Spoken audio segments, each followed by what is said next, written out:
Welcome back. I'm Tim Adams with Tomato Productions, and this week we're going to be talking about the all-important audio. So audio for your video is like 75% of the content that you produce, okay? Now that might seem a little weird, isn't it 50-50? And it's like, well, no, it's not, because we will listen to content, with no video. We will not watch content with no audio, okay? Regardless of whether that audio is dialogue, music, sound effects, whatever it is, if it doesn't have sound, it's going to be a lot more difficult for us to watch it. With the exception of, say, Facebook video that has captions, okay? Captions are important if you're putting video online, because a lot of times people are consuming video, they're watching video in a place where they can't listen to the audio. Maybe they're at work, maybe they're in a public place and they don't want to be a disruption, although it's becoming less of an issue these days, annoyingly. But what is the equipment that you need? Okay, well, let's talk about microphones first. Okay, I'm wearing what's called a lav or lapel mic. Lav is short for lavalier. It's a French word for those that care. Okay, that's not the only option. It's wireless. I have the belt pack right here, but it's not a cheap solution. So there's a couple options for lav mics. They have lav mics that plug directly into your phone and allows you to record the audio on an app in the phone, and then you take the video file and you take the audio file and you blend them together in editing. Okay, that's one option that you can do. You can have, a wireless system like here that plugs directly into the camera. You can have a shotgun microphone. Okay, so don't crucify me for saying shotgun, okay, if you don't like guns. It's just, that's what it's called, okay? So a shotgun microphone essentially has the ability to reach out and pick up sound at some distance, okay? So like this camera is about 5 feet away from me, and I could, if I wanted to, put a shotgun microphone on the top of it, plug it into the camera, and get almost as good audio as I'm getting now, okay? That's the power of a good shotgun mic. Now bear in mind that the quality you get with a shotgun microphone is directly proportional to the amount of money you spend on it. So if you're not going to be willing to spend a couple $100 on a good shotgun microphone, you're not going to get a good one. So with that being said, you might also look at an audio recorder. Okay, remember I talked about the lav mic that goes into your phone. That would be a style of audio recorder. We also have audio recorders that can record multiple tracks of audio. So maybe there's a panel for your video that you're going to be recording, and you need a microphone for each person. Okay, well, that means you have to be able to record 4 different channels of audio.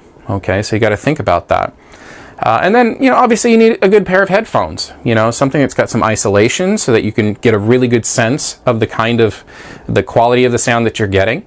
In this case, obviously I'm not wearing headphones. I tested the audio before I started recording just to make sure there's no hisses or pops or interference or anything like that. So I'm confident that this audio is coming through clearly.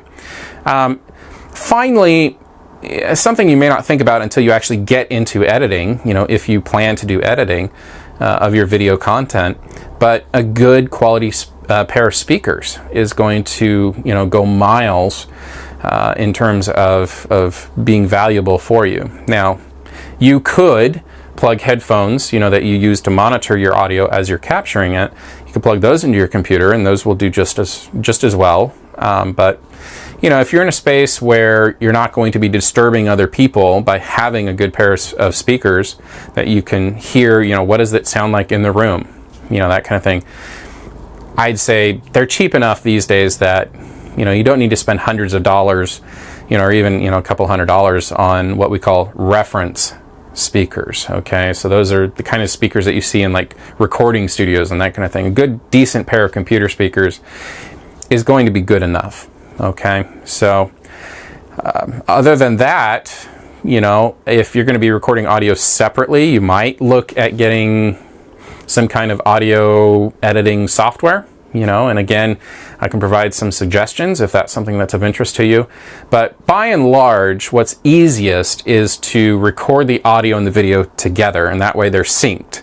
Because that's the big issue with recording audio and video separately, is that you have to have some kind of common sound that you see on the video that you can also hear in the audio that, you know, provides that sync point. So if you think of, you know, movies that you've seen, and maybe behind the scenes you see that slate, you know, that closes, and it's got, you know, the film title, the director, the scene number, the shot number, the take number, and all that information is helpful for the editor, you know, to say, okay, that's how we organize the clip or the footage, but also having that sync point that we can see visually, which is why you have those arrows, you know, on the slate, but also to have that sound so that we can sync that up in post.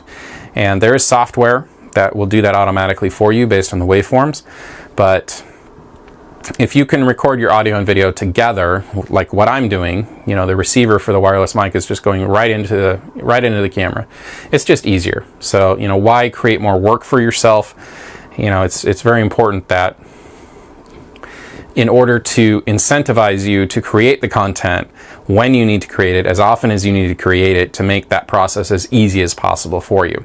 So that is audio kind of in a loose nutshell.